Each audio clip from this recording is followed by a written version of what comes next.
Olá, seja bem-vindo à plataforma Moodle. A sua aula já vai começar. Se mantenha conectado e fique atento.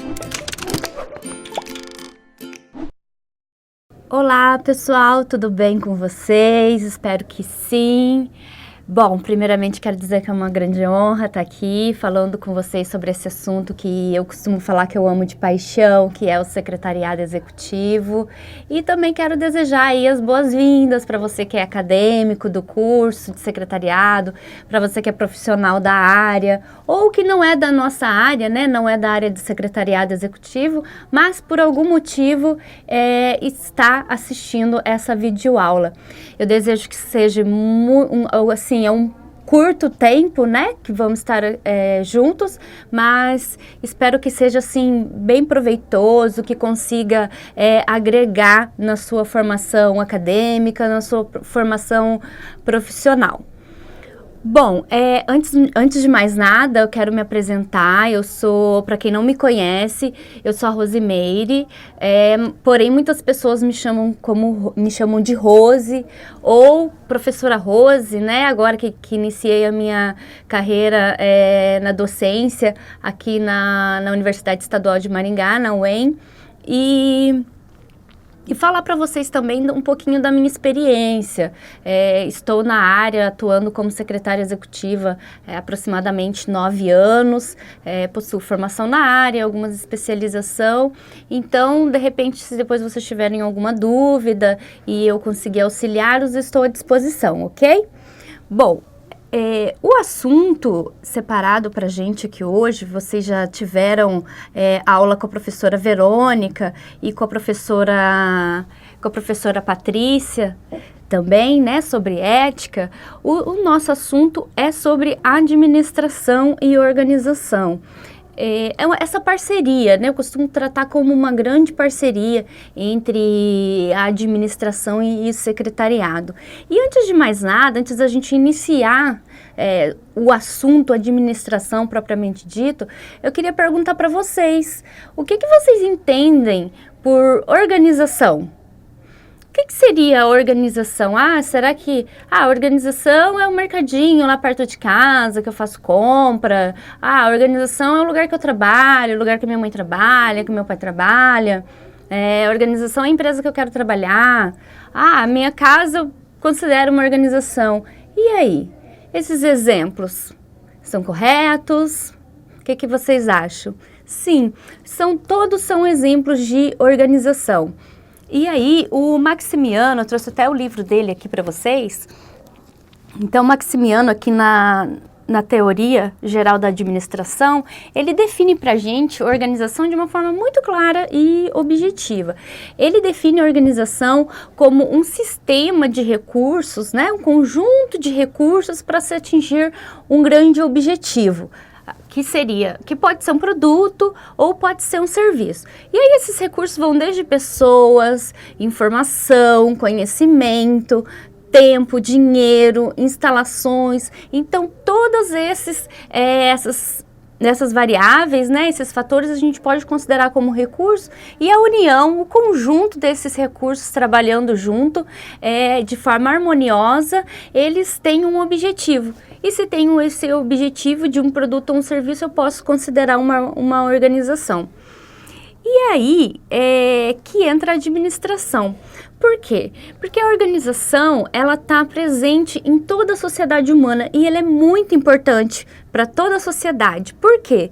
Porque é através dela que nós temos os nossos meios de subsistência. Então, é a organização que vai nos fornecer educação, que vai nos fornecer lazer, alimentação, enfim, N outras atividades, N outros tipos de serviços e produtos. E aí, tem uma outra questão também. A organização não só a saída dela, né? Os recursos, a gente pode falar como que os produtos e os serviços, não somente eles que vão agregar para a sociedade, mas também o fato de uma organização, dela apenas existir, ela consegue agregar para a sociedade. De que forma? trabalhando em uma organização que nós temos o nosso salário, que nós conseguimos a nossa remuneração, seja ela de qualquer formato. Então, é através disso que nós conseguimos conseguimos pagar nosso aluguel, conseguimos comer, conseguimos ter lazer, né? Adquirir confecções, roupas, enfim, N possibilidades. Então, por tudo isso que a organização ela é muito importante para a sociedade. E aí que entra a administração.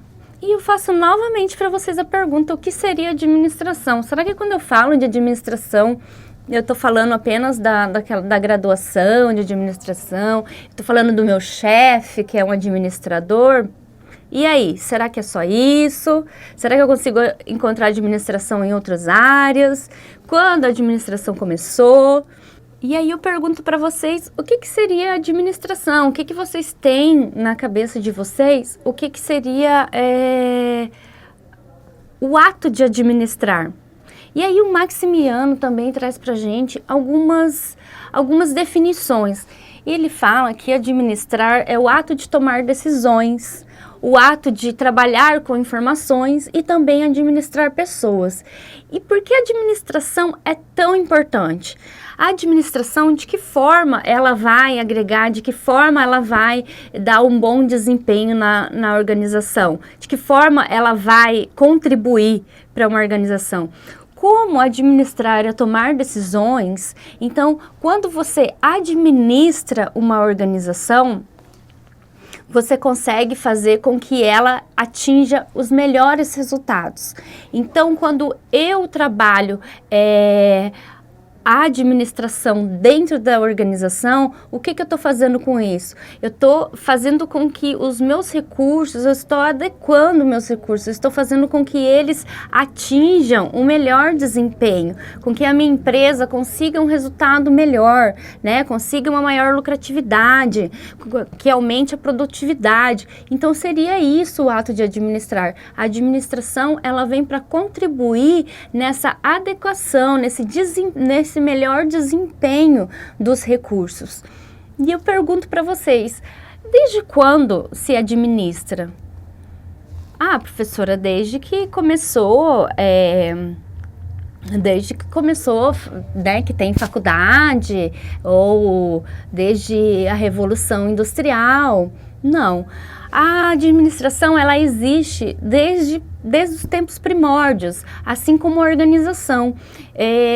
O homem, na sua era primitiva, ele vivia em sociedade, ele precisava sair para caçar, né? Ele precisava administrar a comida que ele conseguia, pensar, estocar, pensar se vai ficar sem, se não vai. Então, a gente já pode ver atos, características da administração desde essa época. Porém, a administração, como a gente conhece hoje, ela é um pouquinho mais recente, né? Ela começa mais ou menos no início do século XX e é tido como o grande pai da administração o Taylor. Você já deve ter ouvido falar no Taylor, no Ford, correto? Então, a administração com essa carinha que a gente conhece hoje, do formato como a gente vê hoje, ela vai começar mais ou menos nesse período. E como que surgiu? Será que Taylor estava lá sem fazer nada, estava, né, procurando alguma coisa para escrever, para instruir? Não. Taylor, ele era um engenheiro numa grande empresa e ele começou a notar começou a observar os funcionários e ele notou algumas coisas.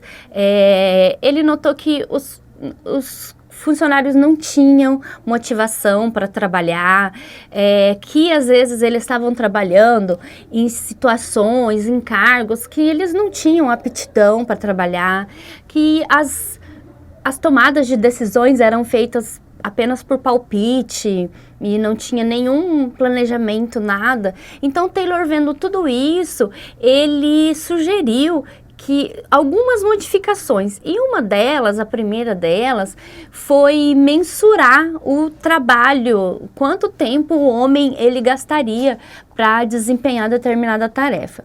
Por quê? O que acontecia? O homem poderia ser remunerado de duas formas, o funcionário. Ele era remunerado ou por dia de trabalho ou por peça produzida. Quando ele era remunerado por dia de trabalho, tanto fazia para ele produzir 5 ou produzir 10. Ao final do dia, ele ia ganhar o mesmo tanto. E quando era por peça produzida, quando ele atingia um certo número de produção, o valor por peça produzida diminuía. Isso fazia com que ele ficasse desmotivado também. Então, o que Taylor propôs? Ele propôs que fosse cronometrado o homem desempenhando determinada tarefa, dando o seu melhor, quanto tempo esse homem levaria para desempenhar determinada função. E aí, diante disso, eles faziam, né, um estudo para fazer com que o homem ele conseguisse uma remuneração razoável, que ele conseguisse produzir um tanto que gerasse para ele uma remuneração variável. E assim como outras contribuições do Taylor, muito veio agregar, e a gente tem o início da administração científica. Ford também colaborou muito para que isso acontecesse. Ford, ele melhorou significativamente a produção dos seus carros. Antes, o processo de montagem de um carro, ela era toda manual, ou seja, o mesmo homem que começava o processo de produção, ele ia até o final. Então, ele fazia início, meio e fim. O que Taylor propôs? Ele propôs que cada pessoa, né, que cada homem fosse especializado em determinada etapa do processo de produção. Outra medida que ele tomou também foi que ele notou que os funcionários demoravam muito tempo para ir até o estoque, pegar as peças e trazer para a produção. Então, ele também trouxe o estoque para próximo da produção. Ele simplificou o processo de produção, então fazendo com que tivesse menos peças. Tudo isso para facilitar e aumentar a produtividade. Uma outra contribuição do Ford também foi a questão da linha de montagem, porque o que aconteceu? Alguns homens alguns funcionários demoravam um pouco mais para fazer determinadas etapas, né? Faziam de forma mais lenta e outros de forma mais rápida. Então, com a linha de montagem, com a esteira, isso foi eliminado, porque a esteira ia passando com o automóvel, né? E as pessoas tinham que cada um fazia a etapa a qual estava especializado. Então, assim, esse exemplo de Taylor, de Ford, foi só para exemplificar para vocês um pouquinho, para trazer um pouquinho de onde começou tudo isso, de onde começou a administração como a gente conhece hoje. Lógico, nosso tempo é pequeno, a gente não consegue se aprofundar muito, e o intuito mesmo é que vocês, através dessa aula, né, que ela seja uma sementinha, assim, para a gente poder para nós podermos fazer novas discussões, de repente até algumas pesquisas, enfim, diversas possibilidades. Mas o que tem a ver? Vocês devem estar se perguntando, mas o que tem a ver? E aí, qual é essa relação da administração com o secretariado? Tudo muito legal, bacana, essas contribuições do Ford, do Taylor, muito legal, mas o que tem a ver com o meu curso? O que tem a ver com a minha profissão? O que tem a ver com o secretariado? Bem, vocês devem conhecer, saber dessa polivalência que o secretariado possui, na verdade. Afinal, nossa grade curricular abrange economia, contabilidade, psicologia. é uma grade curricular muito diversificada. Por quê? Talvez o secretário seja um dos poucos, né, colaboradores, não vou generalizar e dizer que é o único, porque a todo momento surgem novas funções, mas assim, o secretário executivo, ele atravessa todos os níveis e todos os setores, né, dentro de uma organização. Nós, enquanto profissionais de secretariado executivo, somos facilitadores. E eu costumo dizer, falo para os meus alunos e também falo sempre que estou falando sobre secretariado, eu costumo dizer que a profissão é uma profissão coringa. Por quê? Nós vamos nos adaptar a diferentes tipos de empresa, a diferentes tipos de negócio, a diferentes tipos de pessoas. Nós somos treinados, nós somos qualificados para sermos facilitadores dentro de uma organização. Muitas vezes nós vamos trabalhar com pessoas, mas muitas vezes nós vamos trabalhar com áreas.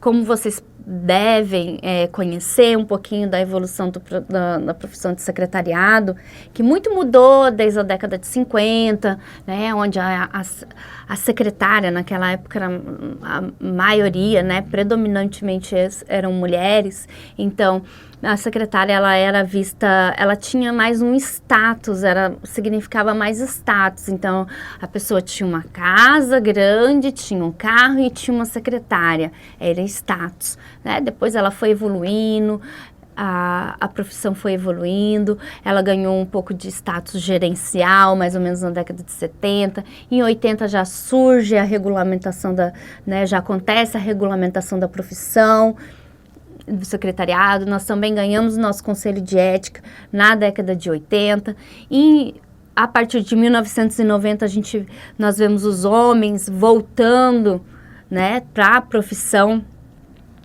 de secretariado. Então, por isso hoje nós devemos utilizar mais o termo profissional de secretariado executivo e não secretárias, devido a esse retorno dos homens para a nossa profissão. Então, mas o que tem a ver tudo isso?